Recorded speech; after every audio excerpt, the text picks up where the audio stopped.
અત્યારના હાલના મહત્વપૂર્ણ સમાચાર તેનાથી બુલેટિનની શરૂઆત કરીએ તો ગાંધીનગરમાં કાયદો ઘડનાર કાયદાનો ભંગ કરતા જોવા મળ્યા છે।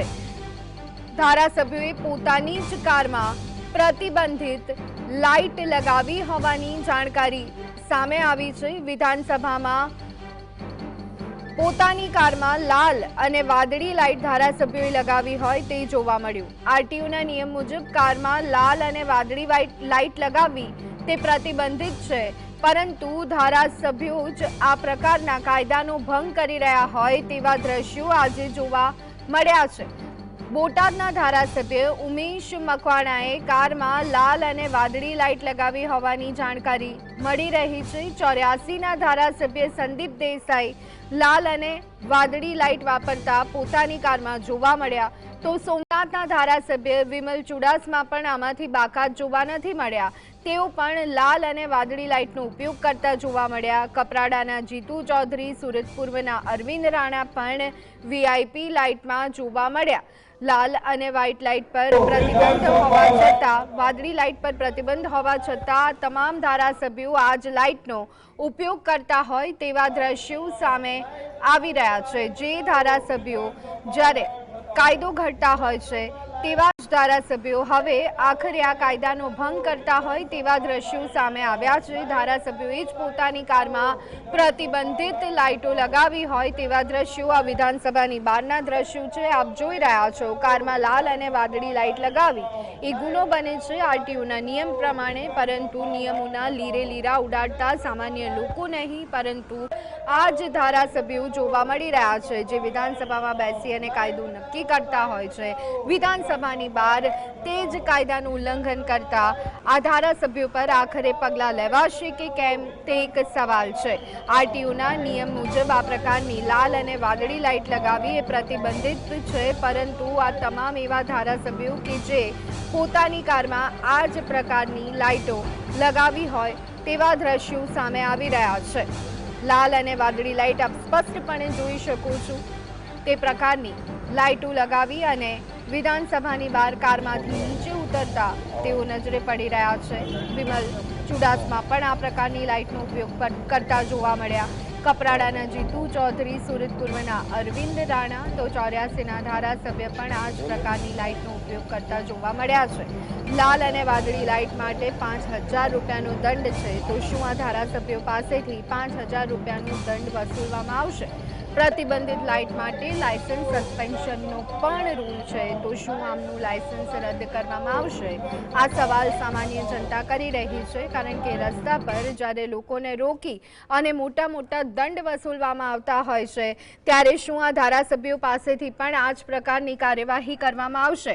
આ જ અંગે વધુ વિગત મેળવી લઈએ। સંવાદદાતા ધવલ અમારી સાથે જોડાઈ ગયા છે। ધવલ, લોકો માટે કાયદા નક્કી કરવામાં આવતા હોય છે ત્યારે લાલ અને વાદળી લાઇટ પ્રતિબંધિત છે, ધારાસભ્યોની કારમાં સ્પષ્ટ જોવા મળી રહી છે ને એ પણ વિધાનસભાની બહાર, શું વિગતો મળી રહી છે?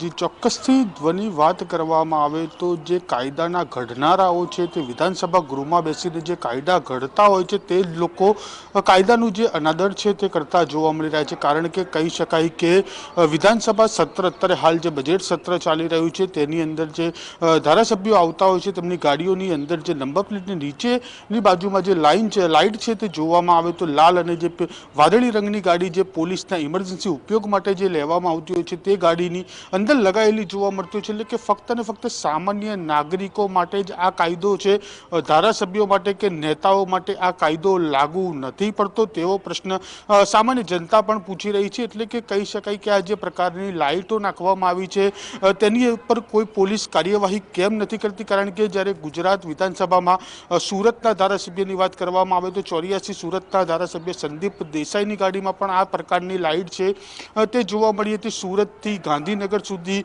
ધારાસભ્ય ગાડી લઈને આવે ત્યાં સુધી કોઈ પોલીસ અધિકારી રસ્તામાં જોવા ન મળ્યા, કારણ કે ત્યાં સુધી તેમને દંડવાની કાર્યવાહી પણ ના કરવામાં આવી. તો બીજી વાત કરવામાં આવે તો ગીર સોમનાથના કોંગ્રેસના ધારાસભ્ય છે વિમલ ચુડાસમા, તેઓ ગીર સોમનાથથી ગાંધીનગર સુધી આવ્યા, પરત પાછા મોરબી એક દિવસ જઈ આવ્યા, પરંતુ ત્યાં સુધી કોઈ પણ પોલીસ અધિકારી કે આરટીઓ અધિકારીએ તસ્દી નથી લીધી કે આ પ્રકારની લાઇટ ગેરકાયદેસર છે, તમે ધારાસભ્ય છો તો આ પ્રકારની લાઇટ ન લગાવી શકાય. બોટાદના ધારાસભ્યની વાત કરવામાં આવે તો ઉમેશ મકવાણા, જે આમ આદમી પાર્ટીમાંથી ધારાસભ્ય હતા, તેમને આમ આદમી પાર્ટીમાંથી ધારાસભ્ય પદે નહીં પરંતુ સભ્ય પદેથી રાજીનામું આપ્યું, પરંતુ તેમની ગાડીમાં પણ આ જ પ્રકારની જે લાઇટ છે તે જોવા મળી હતી, પરંતુ તેમની ઉપર પણ કોઈ પણ પ્રકારની કાર્યવાહી નથી કરવામાં આવી. વિધાનસભાના જે ગેટ છે, ગેટ નંબર 4 છે, ગેટ નંબર 6 છે, ગેટ નંબર 1 છે, જ્યાંથી તમામ ધારાસભ્યો છે, મંત્રીઓ છે, મુલાકાતીઓ છે, તમામે લોકો જે પ્રવેશ મેળવતા હોય છે, તે ગેટ ઉપર પણ પોલીસનો ચાપતો બંદોબસ્ત જોવા મળતો હોય છે. ત્યાં પણ પોલીસ દ્વારા કોઈ પણ પ્રકારની કાર્યવાહી છે તે નથી કરવામાં આવતી. જ્યાં આગળ ધારાસભ્ય વિધાનસભાની અંદર પ્રવેશતા હોય છે, જ્યાં ધારાસભ્યોને પ્રવેશવાનો જે ગેટ છે ત્યાં પણ ગાંધીનગર પોલીસ ઊભી રહેલી જોવા મળતી હોય છે, પરંતુ ત્યાં આગળ પણ કોઈ પણ પ્રકારની જે કાર્યવાહી છે તે નથી જોવા મળતી. તો બીજી વાત કરવામાં આવે તો બીજા એવા બે ધારાસભ્યો છે, તેઓ ગાડીની અંદર લાઇટ તો નાખેલી છે પરંતુ વિધાનસભામાં આવતા તે લાઇટો બંધ કરી દેવામાં આવે છે. તેવા ધારાસભ્યની વાત કરવામાં આવે તો ભાજપના ધારાસભ્ય કપરાડાના છે જીતુ ચૌધરી, તેની ગાડીમાં પણ આ જ પ્રકારની જે લાઇટો છે તે જોવા મળી હતી.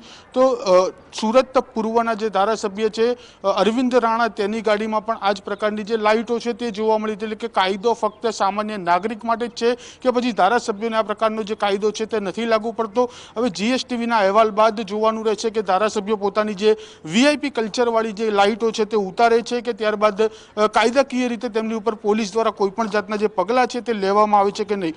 કારણ કે આ જે પ્રતિબંધિત જે લાઇટો છે તે લગાવવા ઉપર 5,000 સુધીના દંડની પણ જે જોગવાઈ છે તે કરવામાં આવી છે, પરંતુ આરટીઓ તંત્ર અને પોલીસ તંત્ર ક્યાંય સૂતું હોય તેવું લાગી રહ્યું છે. જી બિલકુલ ધવલ, પ્રતિબંધિત લાઇટો લગાવી અને વિધાનસભાની બહાર આ પ્રકારની ગાડીમાં બેસી અને આવવું, ચોક્કસ સવાલ થાય કે શું નિયમો અમારા જેવા સામાન્ય લોકો માટે છે.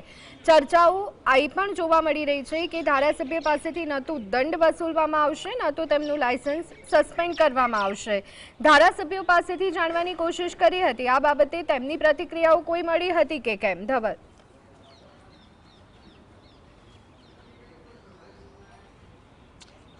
જી ચોક્કસથી હજી સુધી આ મુદ્દો જ્યારે ધ્યાને આવ્યો ત્યારે ધારાસભ્યો વિધાનસભા ગૃહની અંદર બેઠા હતા અને ત્યારબાદ વિધાનસભા ગૃહમાંથી તેઓ નીકળી ચૂક્યા હતા. એટલે ચોક્કસથી આવતીકાલે આ સમગ્ર મુદ્દે જે કોઈ ધારાસભ્યની ગાડી ઉપર આ પ્રકારની લાઇટ લગાવવામાં આવી છે તે તમામ ધારાસભ્યોની સાથે વાતચીત કરવાનો પણ પ્રયાસ કરવામાં આવશે કે શા માટે આ પ્રકારની લાઇટ લગાવવામાં આવી છે. અને જે પ્રકારે આરટીઓના નિયમ મુજબ વાત કરવામાં આવે તો જે કોઈ વ્યક્તિને આ પ્રકારની લાઇટ લગાવવાની હોય કે કોઈ પણ વ્યક્તિ જે કંપની ફિટેડ લાઇટ સિવાયની જે અન્ય લાઇટો ઉપયોગમાં લેવામાં આવતી હોય તે લગાવી હોય તો આરટીઓની પરવાનગી ખૂબ જ જરૂરી બનતી હોય છે. તે આ તમામ જે ધારાસભ્યો છે તેમના દ્વારા આરટીઓની પરવાનગી લેવામાં આવી છે કે નહીં તે મુદ્દે પણ જે ધારાસભ્યો છે 6 ધારાસભ્યો તેમની સાથે વાત કરવામાં આવશે, પરંતુ જોવાનું રહેશે કે સામાન્ય જનતા માટે જે કાયદો બનતો હોય છે તે ધારાસભ્યોને લાગુ પડે છે કે નહીં, કે ધારાસભ્યો હવે કાલે શું જવાબ આપી રહ્યા છે તેને લઈને તે પણ એક મહત્વનો મુદ્દો બની રહે તેવું લાગી રહ્યું છે.